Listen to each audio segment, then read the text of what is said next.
திருநாமத்திற்கு உண்டாவதாக. நாம் தேவனுடைய திருச்சமூகத்திலே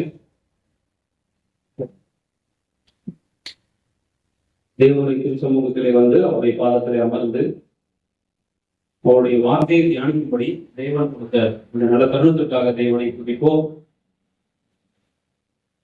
நாம் செய்தி வேலைக்காக கடந்து செல்வதற்காக சங்கீதம் 18:21 சங்கீதம் 18:21 நாம் வாசிக்கலாம்.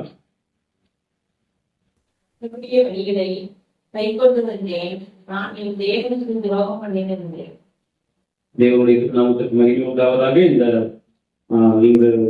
தியானத்துக்காக தேவன் கொடுத்த அந்த வசனமும் எனக்கு சங்கீதம் அந்த 18வது வசனம் தான், 18வது அதிகாரம். அதே போல செய்திக்காக தேவன் கொடுத்ததும் இதே காரியம் தான். இந்த வாரத்துல ஒரு வாரம் 10 நாளைக்கு முன்னாடியே தேவன் அந்த வெளிப்பாட்டை கொடுத்துட்டார். அந்த வெளிப்பாட்டை கொடுத்துட்டார்.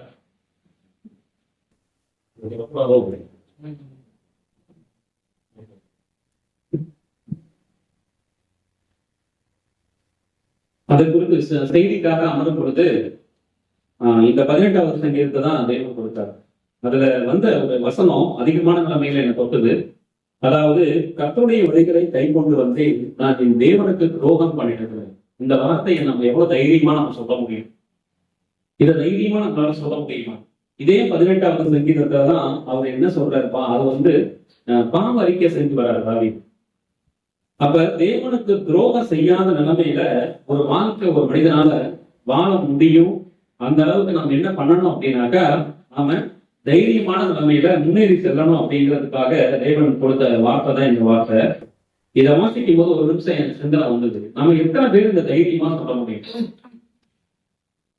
தேவனுக்கு விரோதமாக, அதாவது துரோகம் பண்ணினதில்லை. இப்ப துரோகம்னா என்னங்க? துரோகம் அப்படிங்கிறது என்ன அப்படின்னா, நம்பிக்கையை எடுக்கிறது. தேவன் நம்மளை என்ன நம்புறாரு தெரியுங்களா? நாம் அவருடைய அவருடைய சத்தத்தை கேட்போம். அவருடைய சத்தத்தை கேட்போன்னு அவர் நம்புறாரு. அப்படின்னாக்கா அவருடைய சத்தம் என்ன சொல்லுது? அவருடைய சத்தம் தான் தேவனுடைய வார்த்தை. அந்த தேவனுடைய வார்த்தை என்ன சொல்லுதுன்னா வழியை சொல்லுது. அந்த வழி எங்க கூட்டிட்டு போகுதுனாக்கா அவரிடத்துக்கு கூட்டிட்டு போகுது. இப்ப இடையில எல்லாமே என்ன நடக்கும் அப்படின்னாக்கா, நீங்க மோட்ச பயணம் படிச்சிருக்கீங்கன்னு நினைக்கிறேன். அந்த மோட்ச பயணம் ஆரம்பத்துல இருந்து பாத்தீங்கன்னாக்கா கடைசியா அந்த கண்ணாடி அந்த மாளிகை போறதுக்கு முன்னாடி அந்த கிறிஸ்டியான் படக்கூடிய எல்லா பாடுகளையும் அதை சொல்லணும். அந்த மோட்ச பயண புத்தகத்தை ஒரே முறை எடுத்துட்டு, அதாவது புத்தகத்தை எடுத்து ஆரம்பத்துல இருந்து இறுதி வரைக்கும் ஒரே சர்வன் வாசித்து யாராலையும் முடிக்க முடியாது.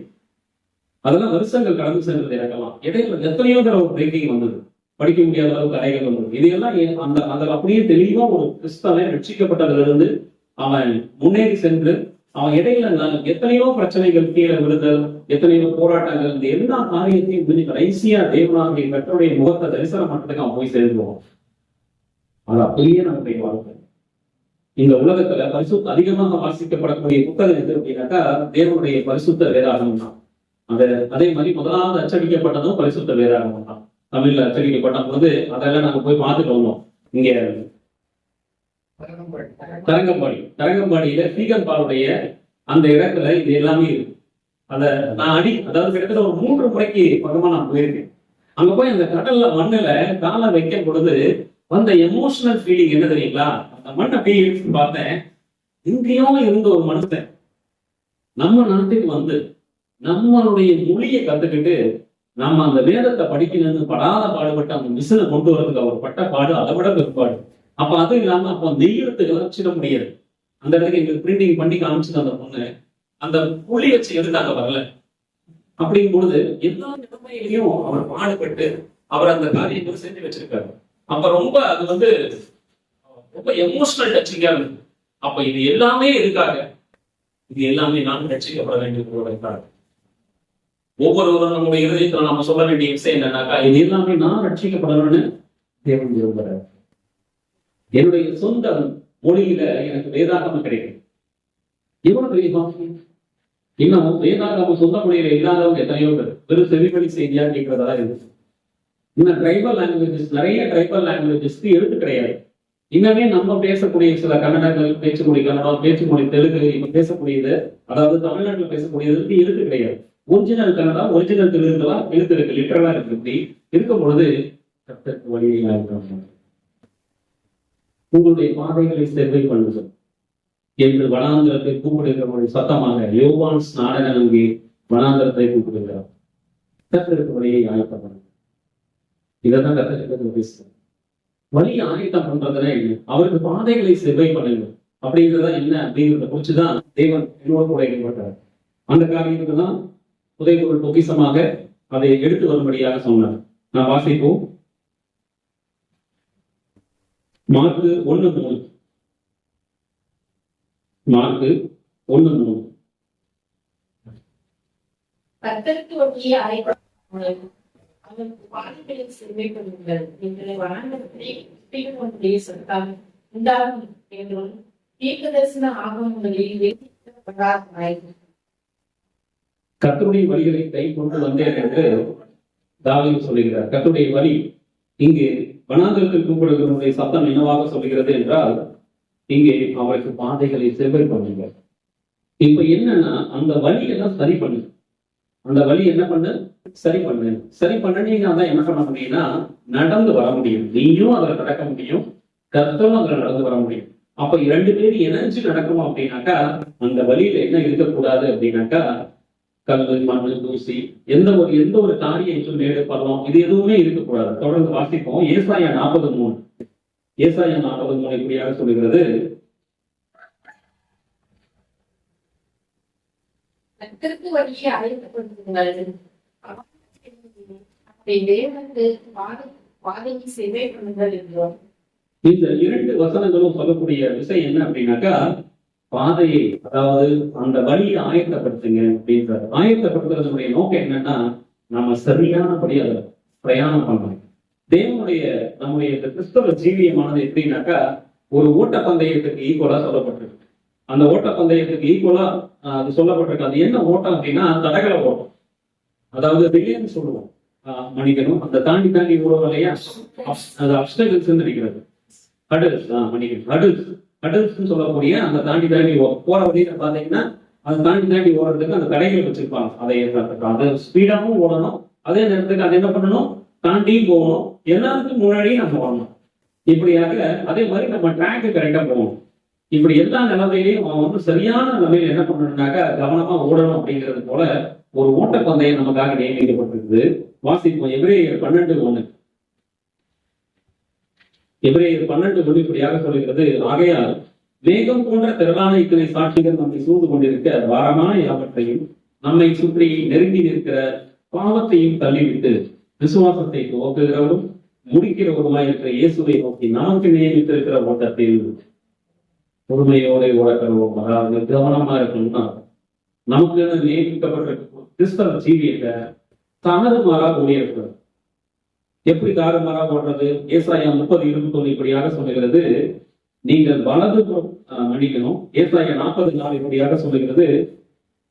பள்ளமெல்லாம் உயர்த்தப்பட்டு சகல மலையும் குன்றும் தாழ்த்தப்பட்டு கோணலானது செவ்வையாகி கரடு முரடானவைகள் சமமாக்கப்படும் என்று எழுதியிருக்கிறது. ஏசாயா 40:4 இப்படியாக எழுதப்பட்டிருக்கிறது. அப்படின்னு என்னன்னா, தேவனுடைய பாதையானது சமமான பாதை. அந்த சமமான பாதையில நம்ம பிரயாணம் பண்ணணும் அப்படின்னாக்கா, எல்லாமே சரி செய்யப்படும். என்னங்க சரி செய்யப்படணும்? பள்ளம் இருக்கக்கூடாது, மேடு இருக்கக்கூடாது, மலை இருக்கக்கூடாது, கோணலாக இருக்கக்கூடாது. அப்படி எல்லாம் இருக்கக்கூடாது அப்படின்னா என்னன்னா, நம்முடைய வாழ்க்கையில கரை திரை முதலானவைகள் இல்லாத நிலைமையில நம்முடைய ஜீவியம் சரியானபடி இருக்கும். ரட்சிக்கப்பட்டுட்டோம், எப்படி வேணா வாழலாம் அப்படின்னு வாழ்றதுல நம்ம வாழ்க்கை. ரட்சிக்கப்படுறதுக்கு முன்னாடி அது அக்கௌண்டபிள் கிடையாது. ரட்சிக்கப்பட்டுட்டோம் அப்படின்னா நம்ம செய்கிற எல்லா காரியங்களுக்கும் நிச்சயமாக அங்கு எழுதி வைக்கப்படுகிறது, கணக்கு குறிக்க வேண்டும். அப்ப நம்முடைய பிரயாணத்தை, நம்முடைய ஓட்டத்தை, நம்முடைய நடைய, இது எல்லாமே என்ன பண்ணணும்னா ரொம்ப கவனமா இருக்கணும். நம்ம கவனமா இல்லை அப்படின்னாக்கா, ஒண்ணு வலதுபுறம் சாயிடுவோம், இல்லைன்னா இடதுபுறம் சாயிடுவோம், இல்லைன்னா பள்ளத்துல விடுவோம், இல்லைன்னா மேட்டுல சறுக்குவோம், இல்லைனாக்கா குழியில விடுவோம். இப்படி பல நிலைமைகள் நம்முடைய வாழ்க்கையில கண்டிப்பா சறுக்கலும் மேடும் எல்லா நிலைமையிலும் சீரழிஞ்சு போயிடும். அப்படி சீரழிஞ்சு கீழே விழுந்துட்டான் அப்படின்னாக்கா கண்டிப்பா கீழே விழுந்தவனுக்கு அடிபட்டவனுக்கு காயமாகும். காயம் ஆனவனுக்கு கண்டிப்பா அந்த காயம் தழும்பா மாறும். அந்த தழும்பு சொல்லும், இவன் இதை செஞ்சாலும் இவன் இதை செஞ்சாலும் கர்த்தர் மன்னிச்சுள்ளார். உலகமும் மன்னிச்சுட்டேன்னு சொல்லும். ஆனா முன்னாடி விட்டு பின்னாடி என்ன சொல்லுவாங்கன்னா நம்முடைய தழும்பை பத்தி பேசுவோம். அந்த தழும்பு சொன்னது, நீ என்ன பண்ணிட்ட, எல்லாரி விழுந்துடும், நீ தடுக்கி விழுந்துடும். நம்ம முன்னாடி இல்லாட்டியும் பின்னாடி கண்டிப்பா பேசுவோம்.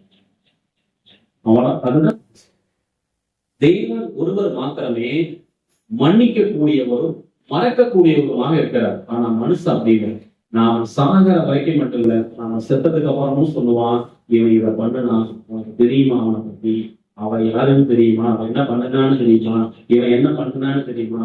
நம்மளை பார்க்க போது நல்ல இன்பத்தோட ஸ்தோத்திரங்கள் வரும், கை கொடுத்தவர்கள் நடக்கும், எல்லாரும் நல்லா இருக்காங்களா, வீட்டுல நல்லா இருக்காங்களா, கொண்டாடி பிள்ளைங்க நல்லா இருக்காங்களா, எல்லாமே இருக்கும். வாங்க வீட்டுக்கு வாங்க, சாப்பிடுவாங்க, எல்லாமே நல்லா தான் இருக்கும். இவைகள் அனைத்தும் நடிப்பும் தேசமுமாக வளரும். இது யாருடைய தவறு? என்னுடைய தவறு, என்னுடைய தவறு. நான் என்ன பண்ணல அப்படின்னா, என் கர்த்தருக்கு வழியை என்ன பண்ணல, நானு அனைத்த பண்ண தவறிட்டேன். என் கர்த்தருக்கு வழியை நான் என்ன பண்ண தவறிட்டேன், செவ்வாய்ப்படுத்த தவறிட்டேன். அதனால பாதையில என்ன ஆயிடுச்சு அப்படின்னாக்கா, நான் கீழே வலிக்க. நீதிமன்ற வசனம் இருக்கு, ஆயத்தின் தழுவுகளும் உள்ளத்தில் குறைக்கும் அடிகளும் பொல்லாதவனை அழுக்க. கடைசி வரைக்கும் சொல்லுங்க, கடைசி வரைக்கும் சொல்லுங்க.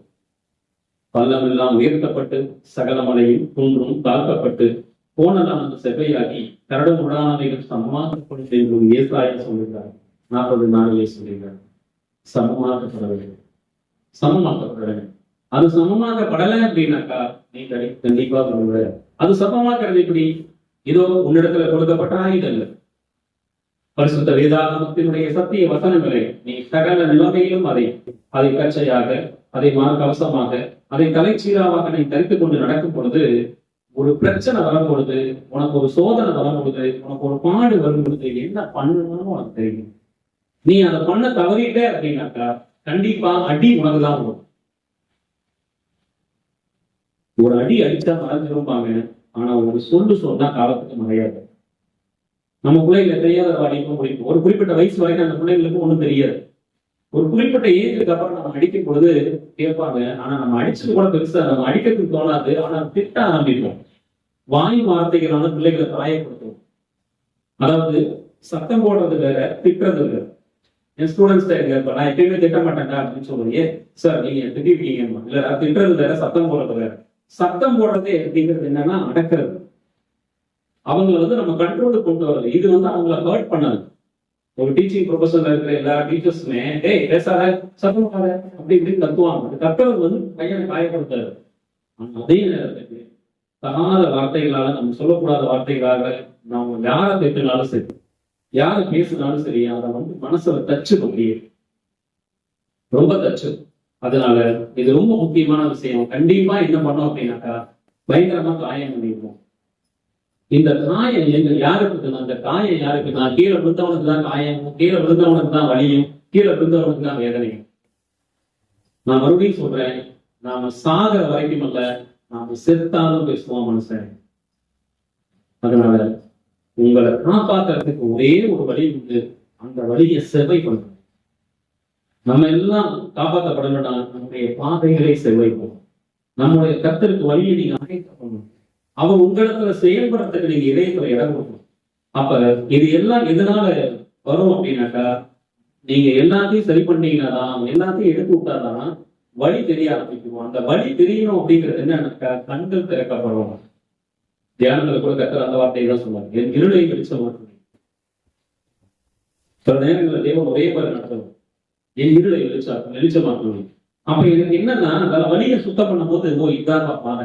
இப்ப மலைக்கெல்லாம் போகும்பொழுது பார்த்தோம்னா ரொம்ப நாளைக்கு யாரும் போகாம வராம இருந்தா முள்ளு செடி கொடி இதெல்லாம் அப்படியே கிராமங்கள்ல அதுல சரி பண்ணி விட்டு அந்த பக்கம் பாதை மறுபடியும் என்ன பண்ணுவாங்க, போவாங்க. அப்ப கண்கள் திறக்கப்பட்டது.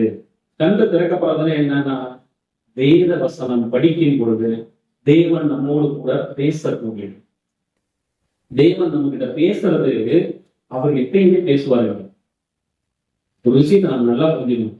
கடவுள் உங்ககிட்ட எப்ப நாம ரட்சிக்கப்படுறோமோ, எப்ப இயேசு கிறிஸ்துவ தெய்வமா நாம் ஏத்துக்கிறோமோ, அப்புறந்தே நம்மகிட்ட பேசிட்டு தான் இருக்கிறார். எனக்கு ஒண்ணுமே புரிய மாட்டேங்குது, பைபிள் படிச்சாலும் புரிய மாட்டேங்குது அப்படின்னு அவர் பாரபட்சமுள்ள தெய்வம். அவர் பரிசுத்த வேதாகமத்தை கையில கொடுத்துட்டாலே அவர் நம்ம கிட்ட பேசுறாரு. இப்ப எழுத படிக்க தெரியாதவங்களுக்கு அவங்க எங்கெல்லாம் கூட்டத்துக்கு போறாங்க, இல்ல படிச்சு சொல்றாங்க, அப்பயும் பேசுறாரு. அவர் பேசாம இருக்கவே மாட்டார். ஆனா நமக்கு கேட்காது. ஏன்னா நம்முடைய வாழ்க்கையில, நம்முடைய இருதய சிந்தனைகள் இருக்கக்கூடிய உலக பிரகாரமான காரியங்களும், இருதயத்தினுடைய அழுக்குகளும், பாவங்களும், நம்முடைய மீறுதல்களும், எத்தனையோ விதமான பிரச்சனைகளும், கவலைகளும், இந்த எல்லா காரியமும் என்ன பண்ணுதுன்னா நம்மளை போட்டு அழுத்திடுது. இந்த பிரஷர்னு சொல்லுவோம் நாம, அதிகமா டிப்ரெஷன் சொல்லக்கூடிய விஷயங்கள் இருக்கலாம். இப்ப இதெல்லாம் என்ன பண்ணுதுன்னாக்கா, தேவன் பேசக்கூடியது மெல்லிய சத்தம்னு வேற சொல்லுது. அப்ப அந்த மெல்லிய சத்தம் நமக்கு கேட்கறது. மெல்லிய சத்தம்னா என்ன? சவுண்டு கம்மியா? அப்படி அதனுடைய அர்த்தம் அப்படி இல்லை. கடவுள் பேசும் பொழுது வேற எந்த சத்தமும் தெரியாது. அதான் அதனுடைய.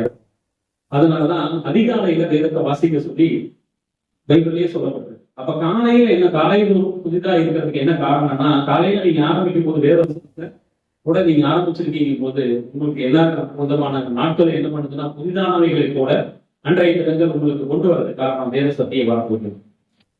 அப்ப என்ன பண்ணணும்? வேதத்தை வாசிக்கும் பொழுது தெய்வம் பேசுறது நமக்கு தெரியணும் அப்படின்னா, நம்ம கண்கள் திறக்கப்படணும்னா கர்த்தருக்கு வழியை ஆயத்தம் பண்ணணும். எபிரேயர் 12 சொல்றது போல நமக்கு நியமித்து இருக்கிற ஓட்டத்துல நம்ம சரியான நிலைமையில நம்ம ஓடணும் அப்படின்னாக்கா கர்த்தருக்கு நீங்க வழி ஆயத்தம் பண்ணணும். இல்லைன்னா அந்த தரகலத்துல என்ன பண்ணுவீங்க? தடுக்கி விழுந்துருவீங்க. கிறிஸ்தவ ஜீவியம் அப்படிங்கிறது என்னைக்குமே பஞ்சினத்தை இல்ல. அதை நம்ம நல்லா புரிஞ்சுக்கணும்.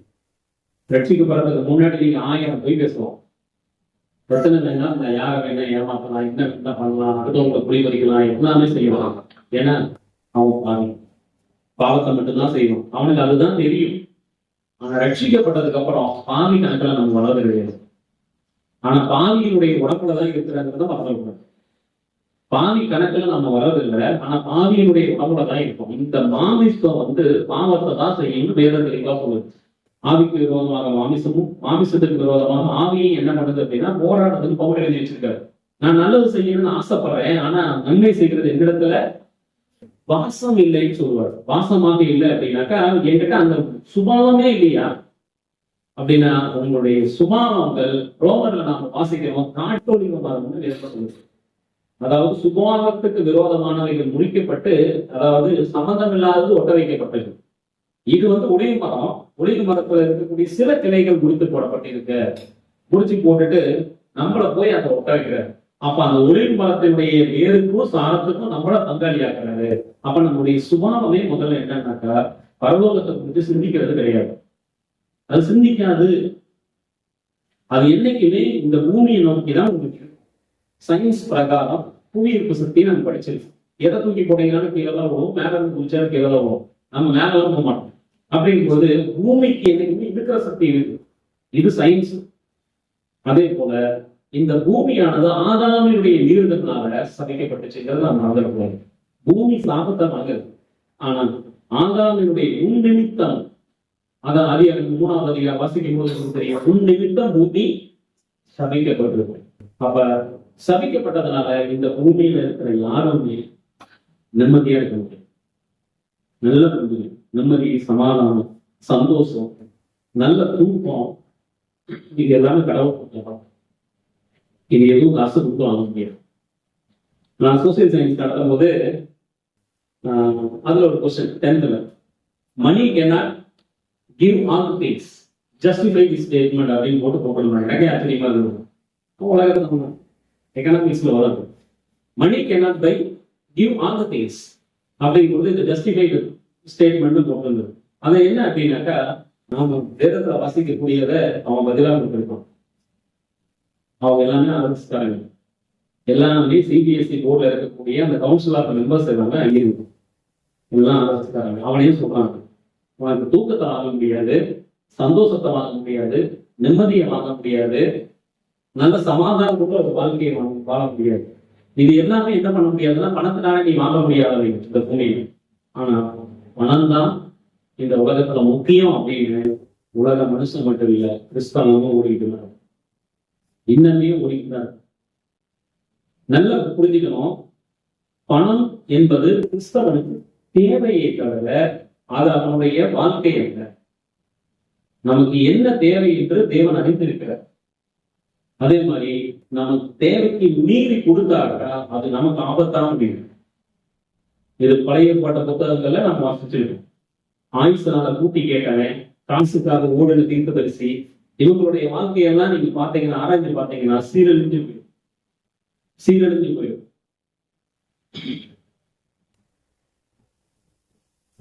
நமக்கு ஒரு வீடு வேணுமா, அவசியமா அப்படின்னா நமக்கு முன்னாடி தேவனுக்கு தெரியும், கண்டிப்பா அதை கொடுப்பாரு. நமக்கு ஒரு கார் வேணுமா, கண்டிப்பா அது அவசியமா, நிச்சயம் கர்த்தர் கொடுப்பார். அதே போல நம்முடைய பிள்ளைகள் இந்த படிப்புகள் படிக்க வேண்டுமா, அது கண்டிப்பா அவருக்கு தெரியும். இந்த உலகத்துல வாழக்கூடிய நமக்கும் இந்த உலக மனிதர்களை போல எத்தனையோ தேவைகள் உண்டு. இது எல்லாமே தேவன் அறிந்திருக்கிறார். அப்ப நாம என்ன பண்ணணும்னா, பிரைமரியா என்ன பண்ணக்கூடாதுன்னா உலகத்தினுடைய காரியத்தை வைக்கக்கூடாது. பிரைமரியா என்ன பண்ணணும் அப்படின்னாக்கா வேத வசனத்தை சொல்லிக் கொடுக்கணும். பிள்ளைங்களுக்கு அதிகமான நிலைமையில் அது நீங்க படின்னு சொல்லி அதுக்குள்ள படிக்காது, தானாவே படிக்கும். இதையெல்லாம் நீங்க எங்க பார்க்கலாம் தெரியுங்களா? பைபிள் நல்லா சொல்லிக் கொடுங்க பிள்ளைகளுக்கு, வேதத்தை சொல்லிக் கொடுங்க. பிள்ளைகள்கிட்ட பேசும்போது இந்த உலக பிரகாரமான காரியங்கள் எல்லாம் விட்டுட்டு தேவனுடைய மகத்துவங்களுக்கு பேசுறீங்க. உள்ள தானா புக் எடுத்து போய் பாட புத்தகத்தை எடுத்து போய் தானா படிக்கும். அனுபவ சாட்சியோடு கூட இந்த காரியத்தை நான் சொல்றேன். அனுபவ சாட்சியோடு நான் சொல்றது தைரியமா என்னால சொல்ல முடியும். படின்னு என் பிள்ளைகிட்ட நான் சொன்னதே கிடையாது. நான் 1ஆம் கிளாஸ் 2ஆம் கிளாஸ் படிக்கும் போது எழுதிக்கும் போதே அப்படி பாட புத்தகம் தேடி இருப்பான். அவனுடைய ரெஸ்பான்சிபிலிட்டி அவன் தெரிஞ்சு இருப்பான். இதெல்லாம் எங்க இருந்து வந்துறீங்களா? வேத வசனம் சொல்லிக் கொடுக்குது. உன்னுடைய கடமை என்ன? நீ மாணவனா இருக்கியா, படிக்கணும். நீ புருஷனா இருக்கிறியா, சம்பாதிக்கணும். நீ மனைவியா இருக்கிறியா, குடும்பத்தை பாரு, கத்திற்குள்ள சரியான நிலைமையில கொண்டு போகணும். நீ ஒரு ஆசிரியனா இருக்கிறியா, நல்லா இதுல பாடம் நடக்கணும். இல்ல நீ ஒரு பிசினஸ் மேனா இருக்கிறியா, அடுத்தவங்க மண்ணை போட்டு சம்பாதிக்கணும். இப்படி எல்லாவற்றுக்கும் நியமங்கள் உண்டு. தேவன் அதை ஏற்ற வேலையில உங்களுக்கு சரியான வாய்க்கை பண்ணுவார். எல்லா காரியங்களுக்கும் நம்ம பிள்ளைங்க என்ன கோர்ஸ் படிக்கணும் அப்படிங்கிறதே ஆண்டவர் விசிக்கணும். அதனால நாம என்னைக்குமே பிரைமரியா என்ன பண்ணணும் அப்படின்னாக்கா தேவனுடைய வார்த்தையை, செகண்டரியா இந்த வேர்ல்ட வைக்கணும். ஆனா நம்ம என்ன பண்ணிடுறோம் அப்படின்னா, செகண்டரியா வசனத்தை வச்சுக்கிட்டு பிரைமரியா என்ன பண்ணிடுறோம்னா உலகத்தினுடைய காரியத்தை பிள்ளைகிட்ட அதிகம் பேசுறோம். நீ இப்படிதான் படிக்கணும், நீ இப்படி எல்லாம் படிச்சுன்னா இருப்ப, நீ இதை எடுத்தா நல்லா இருப்பா, நான் அதை எடுத்தா நல்லா. நீங்க எங்க போறீங்கன்னா அங்கேயே அதான் அவங்க காதல் போகணும். ஸ்கூலுக்கு போனா என்ன சொல்லி தராங்க? அதான் சொல்லித்தரோம். காலையில இருந்து சாயந்தரம் வரைக்கும் ஒரு டீச்சரா நான் தான் சொல்லியிருக்கேன், படிக்காத பசங்களுக்கு அப்படிதான் சொல்லுவோம். அப்ப அவங்க எல்லாமே கேட்கறது, காதல கேட்கறது எல்லாமே 99% இந்த உலகத்தினுடைய காரியங்களை குறிச்சுதான். அப்ப கர்த்தரை குறிச்சு அவங்க கேட்கக்கூடிய இடம் எது தெரியுங்களா? பெற்றோர்களுடைய அந்த சமூகம், அம்மா பாக்கிட்டு தான் பிள்ளைங்க கேட்டுக்கும். அது உங்க வாழ்க்கையை பார்க்குது. அதே போல நீங்க சொல்றபடி செய்யறீங்களா, செய்யறபடி சொல்றீங்களா? இந்த கனெக்ஷன்ஸ் கரெக்டா இருக்கும். நீங்க சொல்றது ஒண்ணு செய்யறது ஒண்ணு நடந்ததுன்னா அதேதான் பண்ணுவாங்க. கர்த்தருக்கு வழியை ஆயத்தம், நீங்க தேவனுக்கு வழியை ஆயத்தம் பண்ணிட்டே இருக்கிறத பார்த்துக்கிட்டே இருந்தாங்கன்னாக்கா நமக்குள்ளேயே தேவனுக்கு வழியை கரெக்டா ஆயத்தம் பண்ணிட்டு இருக்கோம். அதுக்கு கிடைக்க வேண்டியதெல்லாம் டைமும் கரெக்டா கிடைச்சிட்டே இருக்கும். அதுக்காக நீங்க பிரயாசப்பட வேண்டிய அவசியம் இருக்காது. படாத பாடுபட்டு ஒரு சீட்டை வாங்குவோம், அந்த சீட் நமக்கு இலகுவாக அவரை பிடிச்சி ரெக்கமெண்டேஷன் போய் அத்தனை கஷ்டப்பட்டு அந்த சீட்டுல போய் பிள்ளை உட்கார வைக்கிறதுக்கு படுற பாடு பெரும்பாடா இருக்கும். ஆனா அந்த சீட்டு நம்ம வீட்டு வாசப்படி ஏறி விடும். அதுக்கு என்ன காரணம்? நான் கர்த்தருக்கு நீங்க வழியை யாருக்கும் செய்து வைக்கிறது. உங்களுக்கு இன்னது தேவை என்று தேவன் அறிந்திருக்கிறவராக, அவருக்கு கரெக்டான வேலையில எல்லாவற்றையும் கொடுக்கிறவராக இருக்கிறார். தேவனுக்கு வழியை நீங்கள் ஆயத்தம் செய்திருக்க வேண்டும்.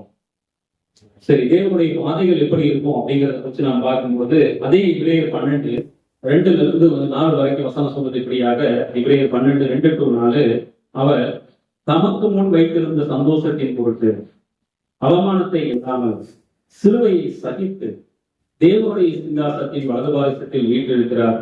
ஆகையால் நீங்கள் இளைப்புள்ளவர்களாய் உங்கள் ஆத்துமாக்களை சோர்ந்து போகாதபடிக்கு தமக்கு விரோதமாய் பாவிகளால் செய்யப்பட்ட இவ்விதமான விபரீதங்களை சகித்த அந்த அடலையும் பண்ணி வச்சுக்கோங்க. முடிஞ்ச ரெட் பெண்ணு பிங்க் பெண்ணு அடலையும் பண்ணுங்க. விபரீதங்களை சகித்த அவரையே நினைத்துக் கொள்ளுங்கள்.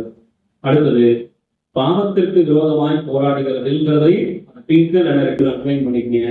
ரத்தம் சிந்தப்படத்தக்கதாக நீங்கள் இன்னும் எதிர்த்து நிற்கவில்லையே. இதுதான் கிறிஸ்தவ ஜீவி, கிறிஸ்தவ ஜீவி அனுபவம். இந்த கிறிஸ்தவ ஜீவி என்ன சொல்றது அப்படின்னாக்கா, ஃபர்ஸ்ட் ஒரு அண்டர்லைன் பண்ணிக்கலாம். அது என்ன அண்டர்லைன் பண்ணீங்க? ஃபர்ஸ்ட் அண்டர்லைன் பண்ணுங்க. இல்ல நான் ஃபர்ஸ்ட் ஒரு அண்டர்லைன், செகண்ட் ஒரு அண்டர்லைன் சொல்றேன்.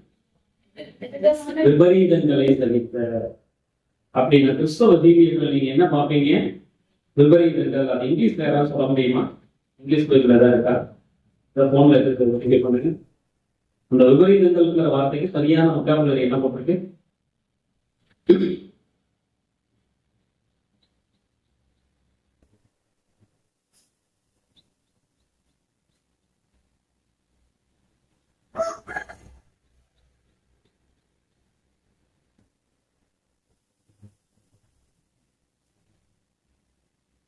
Ibrahim 12:2-4. இந்த விபரீதங்கள்ங்கிற வார்த்தைக்கு சரியான இங்கிலீஷ் வக்காபுலரி.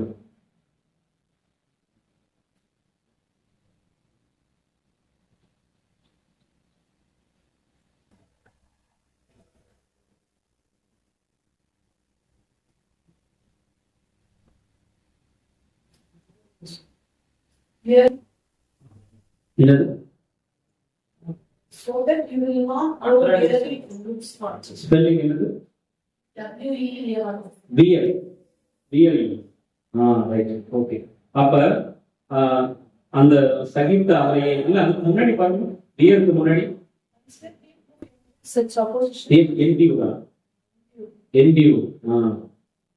அதான் என்டியூர் அப்படிங்கிறது. அதுதான் என்னன்னாக்கா, அப்புறம் சகித்த அப்படிங்கிறது தான் வியர்ங்கிறது வருது. ஓகேவா? அப்ப என்டியூர் அதாவது ரொம்ப என்ன பண்றாங்கன்னாக்கா, எதிர்பாராத நடக்கக்கூடிய பயங்கரங்கள், அதுதான் விபரீதம்.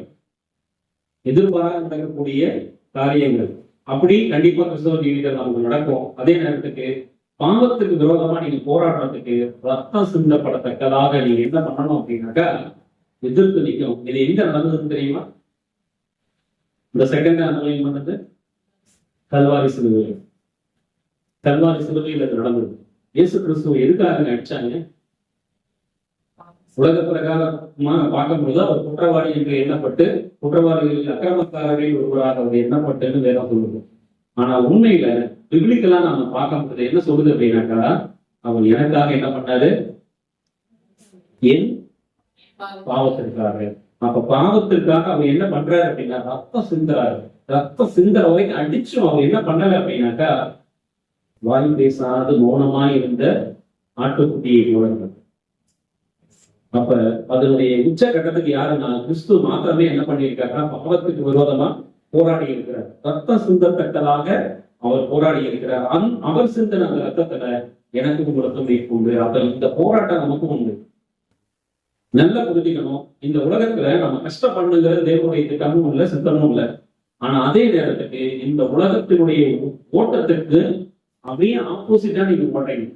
ஒரு தண்ணியை இப்ப ஆத்துல நீச்சல் அடிச்சவங்களுக்கு தெரியும்.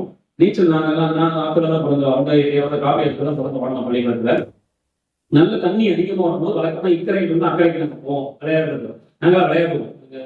ஸ்கூல் ஃப்ரெண்ட்ஸ் எல்லாம் ஒன்னால போயிட்டு போவோம், விளையாடுவோம். கண்ணாமூச்சி எல்லாம் விழுந்துக்கிட்டு தண்ணி விழுந்துக்கிட்டு விளையாடுறதுலாம் அந்த வயசு விளையாண்டுட்டு இருக்கோம். அதாவது நான் சொல்றதுலாம் 6th to 12th அந்த வயசுல. அப்ப இக்கரையில இருந்து அக்கறைக்கு போவோம். சில நேரம் தண்ணி அதிகமா வந்து அப்ப நாங்க போட்டி வைப்போம்.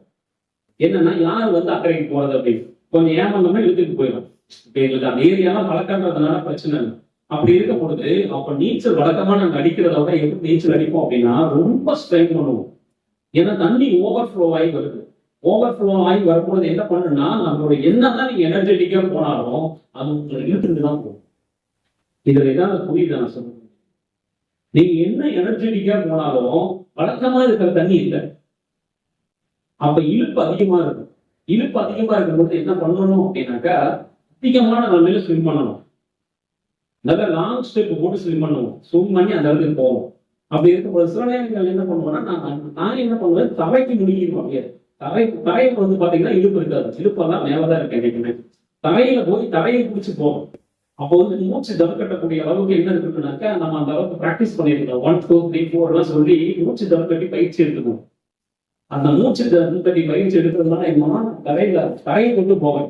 என்ன மாதிரி அங்க யாரும் வரமாட்டாங்க. இவனுக்கு மேலதான் நீச்சல் அடி பண்ணி நான் தரையில போய் வந்துடுவேன். கிறிஸ்தவ தீவியம் என்பது தேவனுடைய ஜனங்களே, வேதத்தை எந்த அளவாக நீங்க அதிகமாக உட்கொள்கிறீர்களோ அந்த அளவுக்கு உங்களால போராட முடியும்.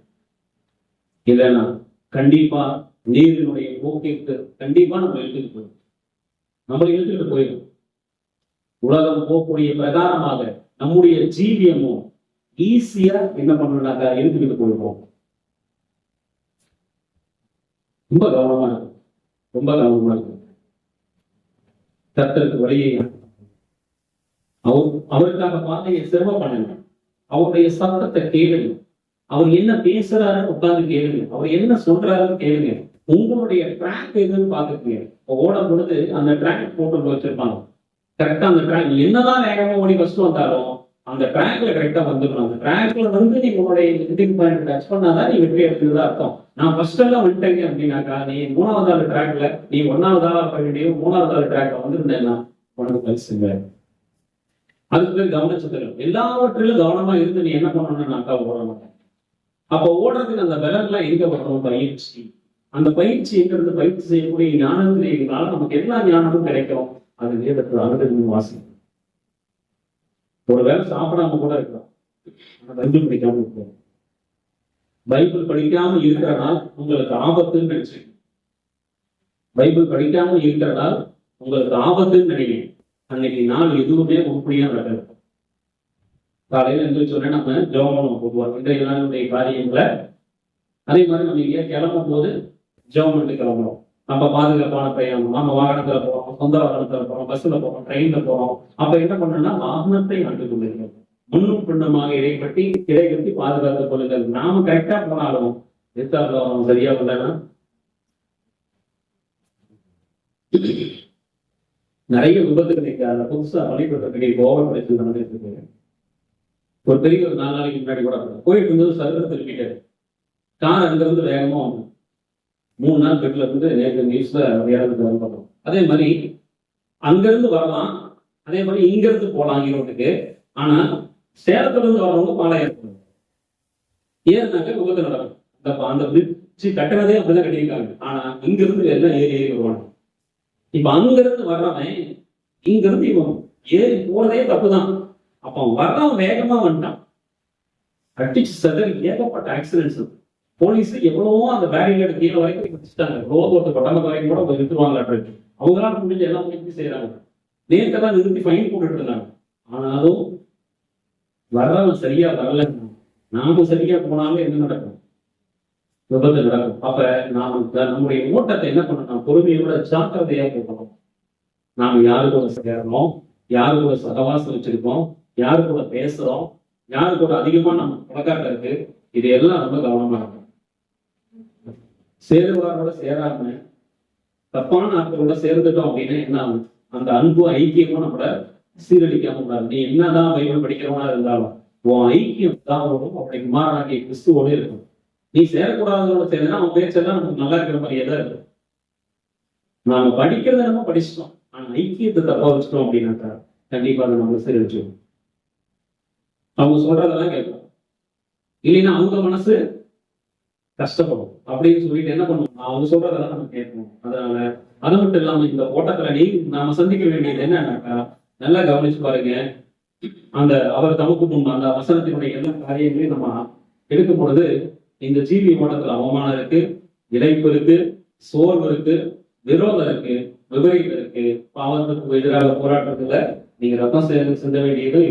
இது எல்லாம் என்னன்னா, நாம செய்யாத தப்புக்கு நம்ம கிட்ட இருக்கு, நாம பண்ணாத காரியத்துக்கு அவமானப்பட்டு இதையெல்லாம் நமக்கு கண்டிப்பா வரும். அதுக்கும் உங்களுக்கு சம்மந்தமே இருக்காது. ஆனா நம்ம கொதிச்சு போயிடுவோம். அதை கேட்கும் பொழுது எதுவுமே இருக்காது. நம்ம திட்டு வாங்கிட்டு நம்ம செஞ்சே இருக்க மாட்டோம். நம்மளை பிடிச்சி திட்டுவாங்க. இந்த வேலை செய்யறதுக்கோ படிக்கிறதுக்கோ எதுவும் இதெல்லாம் நடக்கும். அப்ப என்ன பண்ணணும் அப்படின்னாக்கா, உண்மை என்னைக்கா இருந்தாலும் வெளியே வரல. உண்மை வருமா வராது? உண்மை கண்டிப்பா என்னைக்கா இருந்தாலும் வெளியே வரும். காலம் தாண்டி போனாலுமே கூட உண்மை வெளியில வரும். உண்மை வரும் பொழுது நம்ம நல்லாவே புரிஞ்சுக்குவாங்கல்ல. அவங்க நம்ம கூட பேசுறாங்க, பேசல, மறுபடியும் கூட்டு போறாங்க, வரல, நம்ம கூட ஐக்கியம் வைக்கிறாங்க, வைக்கல. ஆனா எல்லாரும் பரலோகத்தை நம்ம சந்திச்சுதான் ஆகணும். கண்டிப்பா ஒரு நாளைக்கு அவங்களுக்கு நாம அதை செய்யலன்னு தெரியும். செய்யலன்னு தெரியும் பொழுது நம்மளை பத்தி கண்டிப்பா அவங்க நல்ல விதமாக தான் நினைப்பாங்க, ஃபீல் பண்ணுவாங்க. இவரை போய் நமக்கு சொல்லிட்டு இவங்களை போய் இப்படி சொல்லிட்டோம், இவங்களை போய் தப்பா நினைச்சிட்டோம். அந்த டைம் நம்ம கொதிச்சு நம்மளுடைய நீதியை நிலைநாட்டுறதுக்காக பல காரியங்களை செய்யறது, இதெல்லாம் விட்டுட்டு நம்மளுடைய விசுவாசத்தை ஓட்டத்துல என்ன பண்ணணும்னா பொறுமையோட போவோம். உண்மை வெளியே வரப்ப பாருங்க, நம்ம தப்பு செய்யலைங்கிறது நமக்கு தெரியலையே, அது கடவுளுக்கு தெரியும். நாம எதுக்காகவும் கவலைப்பட்டு கலங்க வேண்டிய அவசியமே இல்லை. எதுவுமே செய்யாத எல்லாம். நான் வரும்போது கூட என் மனைவி போனது எல்லா கேள்விகளுக்கும் பதில் 2 இடத்துக்கு இருக்கு. ஒண்ணு ஏதேன் தோட்டம், இன்னொன்னு இயேசு கிறிஸ்துவோட சிலுவை மரணம். நமக்கு என்ன சந்தேகம் வந்தாலும் சரி, இந்த 2 இடத்துல ஏதாவது இடத்துக்கு நமக்கு பதில் நிச்சயம் உண்டு. ஏதேன் தோட்டத்தில் நடந்த அந்த சம்பவமும் கிறிஸ்துவனுடைய சிலுவை மரணம் தான் ஒட்டுமொத்த வேதாகமத்தையும் இணைக்கிறது. அதனுடைய முதல் பகுதியிலிருந்து கடைசி ஆமீன் வரைக்கும் இந்த 2ஐயும் இணைக்கிறது 2 தான். இந்த 2 இடத்துக்கு ஒரு பதில் நம்ம கண்டிப்பா இருக்கணும். பொறுமையா தியானிக்கும் பொழுது இது ஏன் அப்படி நடக்குது அப்படின்னா, கண்டிப்பா ஏதேன் தோட்டத்தில் நமக்கு பதில் உண்டு, சிலுவை மரணத்துல நமக்கு பதில் உண்டு. அந்த காரியங்களை நம்ம என்ன பண்ணிக்கலாம், நம்ம கண்டிப்பா சந்திச்சுக்கலாம். சரி, அது மட்டும் இல்லாம சரி இவ்வளவு கஷ்டப்பட்டு நான் ஓடுறேன், இவ்வளவு இதா பண்றேனே அப்படின்னா இதுக்கெல்லாம் என்னங்க பலன் அப்படின்னா, கண்டிப்பா இதன் மூலமாக உங்களுக்கு சொத்துக்கள் சேரும்.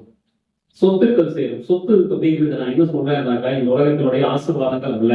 நான் பிகினிங்ல இருந்தே நான் செய்து கொடுக்குற காரியத்துல உலகத்தினுடைய ஆசீர்வாதங்களை மேன்மைப்படுத்துவது கிடையாது. இந்த உலகத்துல இருக்கக்கூடியவைகள் நம்முடைய தேவைகள், அதை நாம நல்லா புரிஞ்சுக்கணும். இந்த உலகத்துல இருக்கிறது நம்முடைய தேவைகளை அன்றி அது நம்முடைய சொத்து கிடையாது. அதை நல்லா புரிஞ்சுக்கணும். நமக்கு சொத்து அப்படிங்கிறது என்ன அப்படின்னாக்கா, இயேசு கிறிஸ்து. நீங்க அவருக்காக இதை இறக்கலாம். இது அடிக்கடி நான் சொல்றது, எதுக்காகவும் அவரை இழந்துறாரு. பாட்டே இருக்கு இல்லையா, மண்ணுக்காக மாணிக்கத்தை விட்டிட மாட்டேன். நம்ம பாடுறோம், அதை உணர்ந்து பாடும்போது எதையும் இறக்கலாம் என்று கூறியிருக்காங்க. நீங்க ஒத்த மனுஷனா கூட அவரை என்ன பண்ணியிருக்காரு, உங்ககிட்ட வந்து இழந்தாரு. இறக்க கூடாத சொத்தா வரும். அது போல சொத்தா நம்ம சேர்த்துக்கிட்டோம் அப்படின்னாக்கா, நான் ஏற்கனவே சொன்னேன், ஒரு தாயார் பார்க்கும் பொழுது ஒரு அம்மா தன்னுடைய பிள்ளைகள் 3 கூப்பிட்டு, நான் உங்களுக்கு எதுவும் சொத்து சேர்த்து வைக்கலையாப்பா, எதுவும் இது பண்ணல, உங்களுக்காக நான் சேர்த்து வச்சது என்னது ஆண்டவராக இயேசு கிறிஸ்து தான், இந்த பைபிள் தான் உங்களோட சொத்துன்னு சொல்லி கொடுத்தாங்களாம். அந்த பிள்ளைகள் எல்லாம் மிகப்பெரிய உலகத்தை அசைக்கக்கூடிய விசுவாசமாக வந்தாங்க. ஒருவேளை இந்த உலகத்துல அவங்களுக்கு ஒருபடி மண் சொந்தம் இருக்கும். இந்த உலகத்துல அவங்க நடந்தே பிரயாணம் பண்ணிருக்கலாம். இந்த உலகத்துல அவங்க ஒரு வேற சோத்துக்கு கஷ்டப்படுறாங்க. ஆனா பரலோகம் வரும்பொழுது அவங்களை இயேசு கிறிஸ்துவானவர் எப்படி வெல்கம் பண்ணுவாங்க, நம்மளை வரவேற்பாருங்க. பிதாவுக்கு முன்பாக நம்மளை நிறுத்தி நம்ம பேரை சொல்லி பிதாவிடத்தில் அறிமுகப்படுத்த போறது இயேசு கிறிஸ்து தான். இந்த விஷயம் உங்களுக்கு தெரியும் நினைக்கிறேன். அப்ப அறிமுகப்படுத்தும் போது நம்மளை பத்தி என்ன மிச்சம் இருக்குது, நம்மளை ஒவ்வொருத்தரை பத்தியும் ஒரு பேக்ரவுண்டு, ஒரு ஹிஸ்டரி ஒண்ணு இருக்குல்ல. இப்ப நம்ம பேரை சொல்லி கூப்பிடுறாங்க, நல்லா புரிஞ்சுக்கணும். நம்ம நல்லது செஞ்சதை மட்டும் சொல்ல போறதில்லை, நம்ம செஞ்ச கெட்டதும் சினிமா மாதிரி வரும். அதை மறந்துடக்கூடாது. நம்ம செஞ்ச கெட்டது சினிமா படம் மாதிரி அந்த அப்படியே ஓடணுமா. நாம ஓடி போய் ஒண்ட முடியாது, எங்கேயுமே நாம ஓடி போய் என்ன பண்ண முடியாது, எங்கேயும் ஒழிஞ்சிக்க முடியாது, தப்பிச்சுக்க முடியாது.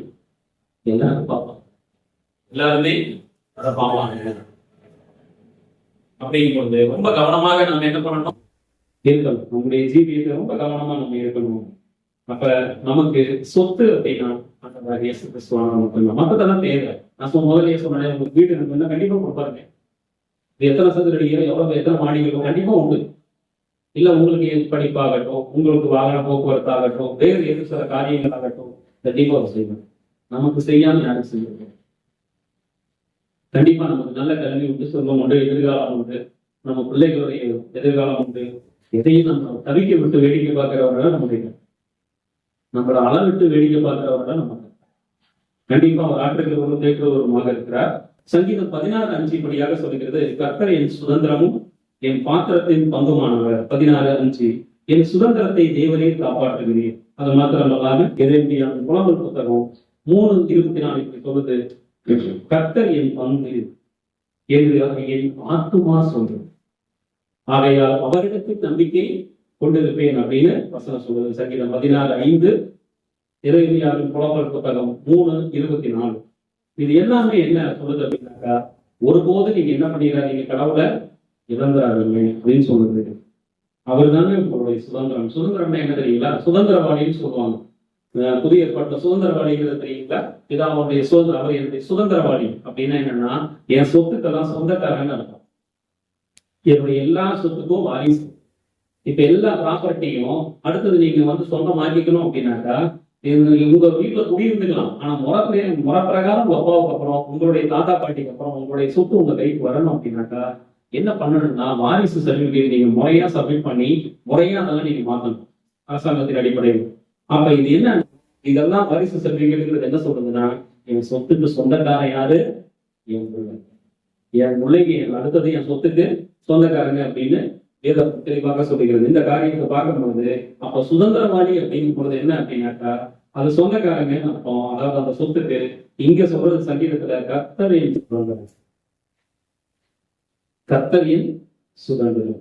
என் பாத்திரம் இந்த இந்த இந்த சரீரம் என் பாத்திரத்தின் பங்குமானவர். என் சுதந்திரத்தை தேவரில் காப்பாற்றுகிறேன். கர்த்தர் என் பங்கு என்று என் ஆத்துமா சொல்லும். ஆகையால் அவரிடத்தில் நம்பிக்கை கொண்டிருக்கிறேன்.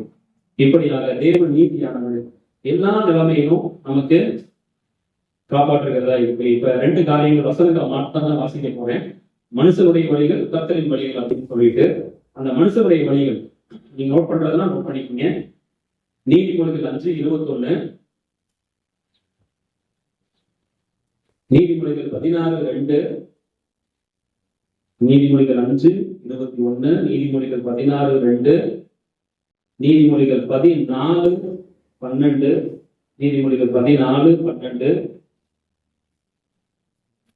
சங்கீதம் 37:23, சங்கீதம் 37:23, எரேமியா 17:10. மறுபடியும் சொல்றேன், மனிதனுடைய வழிகள் அப்படிங்கிற டாபிக்ல வரக்கூடிய வசனங்கள் நீதிமொழிகள் 5:21, நீதிமொழிகள் 16:2, நீதிமொழிகள் 14:12 மற்றும் 16:25, சங்கீதம் 37:23, எரேமியா 17:10. இதை நான் வாசிக்கிறேன். நீதிமொழிகள் 5:21 இப்படியாக சொல்கிறது, மனுஷனுடைய வழிகள் கர்த்தரின் கண்களுக்கு முன்பாக இருக்கிறது. அவருடைய வழிகள் எல்லாவற்றையும் அவர் சீர்தூக்கி பார்க்கிறார். நீதிமொழிகள் 16:2 இப்படியாக சொல்கிறது, மனுஷனுடைய வழிகள் எல்லாம் அவனுடைய பார்வைக்கு சுத்தமானதாக தோன்றும். கர்த்தரோ ஆவிகளை நிறுத்தி பார்க்கிறார், தூக்கி பார்க்கிறார்.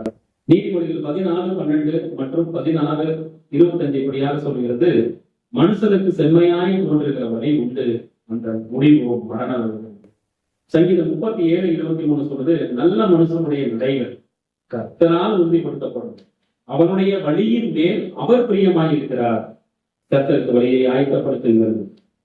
எரேமியா 17:10, கர்த்தராகிய நானே ஒவ்வொருவனுக்கும் அவனவன் வழிகளுக்கும் செய்கைகளின் பலன்களுக்கும் கர்த்தரை கொடுக்கும் இருதயத்தை ஆராய்கிறவரும் உள்ளந்தரியங்களை சோதி தருகிறவருமாய் இருக்கிறேன் என்று இது எல்லா மனிதனுடைய பாதைகளை குறித்து சொல்லப்படுகிறது. கடைசியா இதனுடைய கன்க்ளூஷன் என்ன அப்படின்னா, அதன் முடிவோ மரண வழிகள். நாம போடுற எல்லா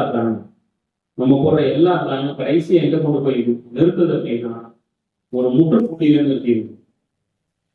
கர்த்தருடைய வழிகள் எப்படி சொல்லுது அப்படின்னா, சங்கீதம் 18:30, சங்கீதம் 18:30, ஏசாயா 55:8-9, ஏசாயா 55ஆம் அதிகாரம் அதனுடைய 8வது 9வது வசனம், சங்கீதம் 25:8-9வது வசனம், உபாகமம் புத்தகம் 32 அதனுடைய 4வது வசனம். இவைகள் சொல்லுகிறது, தேவனுடைய வழி உத்தமமானது, கர்த்தருடைய வசனம் உடனிடப்பட்டது, தம்மை நம்புகிற அனைவருக்கும் அவர் கேடகமானவர்.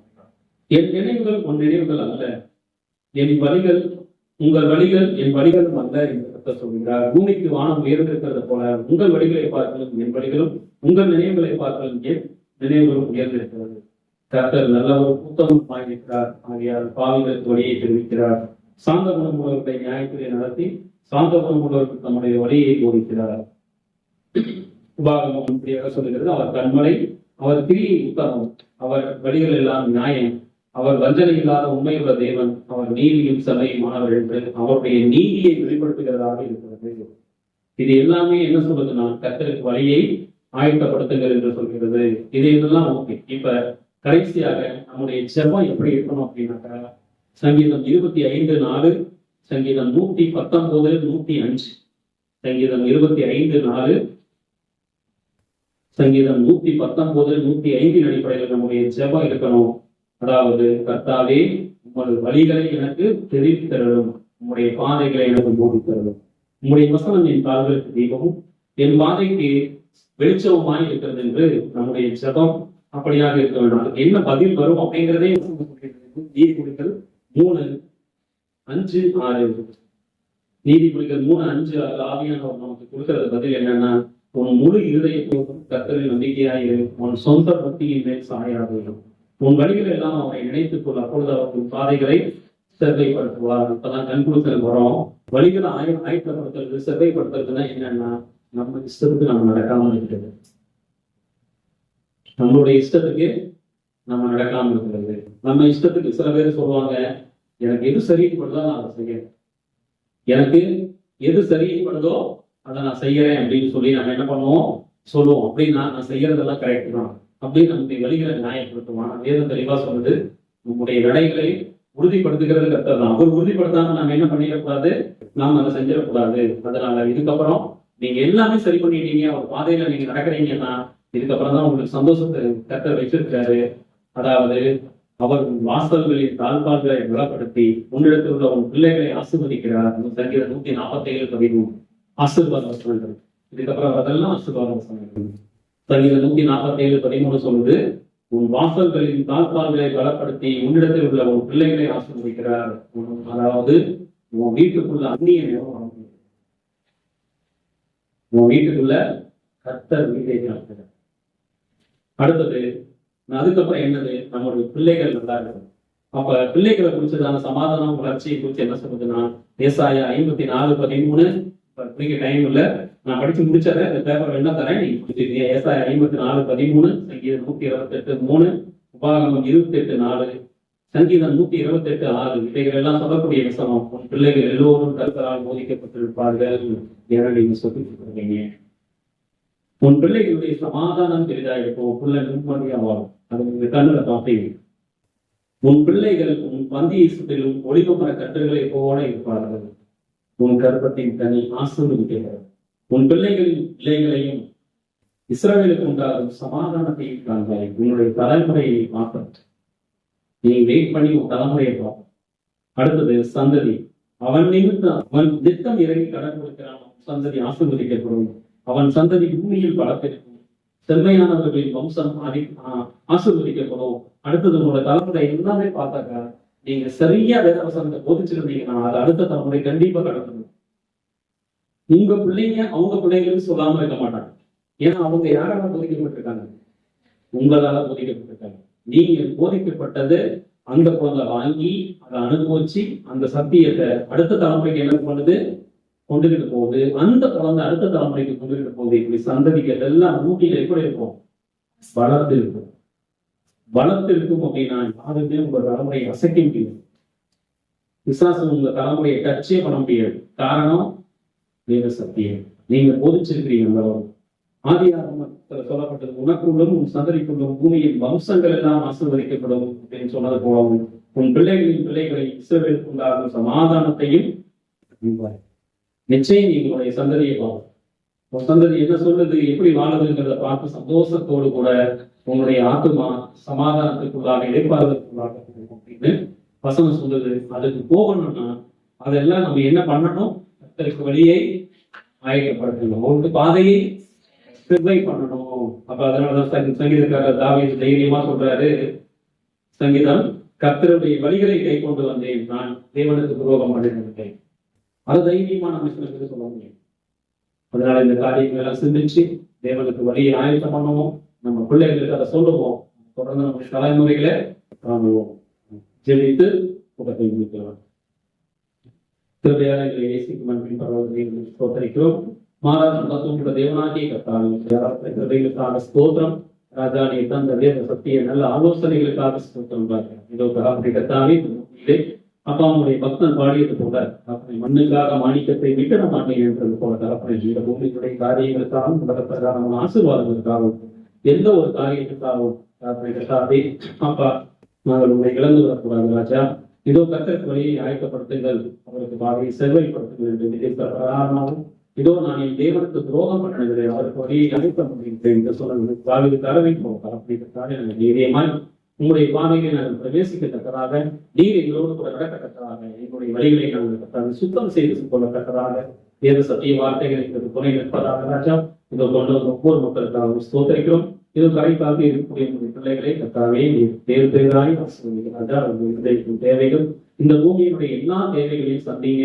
அவர்களுக்கு கர்த்தாவே இதோ வேலை வாய்ப்போ கல்வியோ அல்லது செல்வமோ அல்லது கர்த்தாவே தேவையான மற்ற காரியங்களோ எதுவாக இருக்குமானாலும் கர்த்தாவே அந்த தேவைகளை கர்த்தர் சந்திங்க. உங்களுடைய பரிபூர்ண ஆசீர்வாதத்தினாலே அவர்களுடைய கர்த்தாவே காரியங்கள் சந்திக்கப்படுவார்கள். அதே போல கர்த்தாவே தலைமுறைகளை காணும்படிக்கு கொண்டு வந்த ஒவ்வொரு மக்களுக்கும் அவ்வாறான ஆசீர்வாதத்தை கர்த்தர் நடத்தியது எங்களை காத்திக்கிறோம்.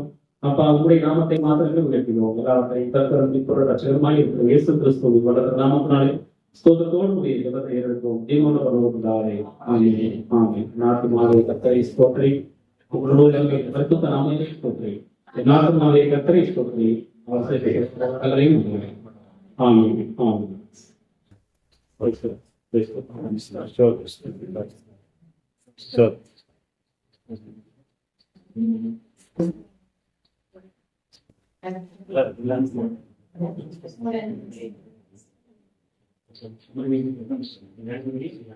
Yeah, well,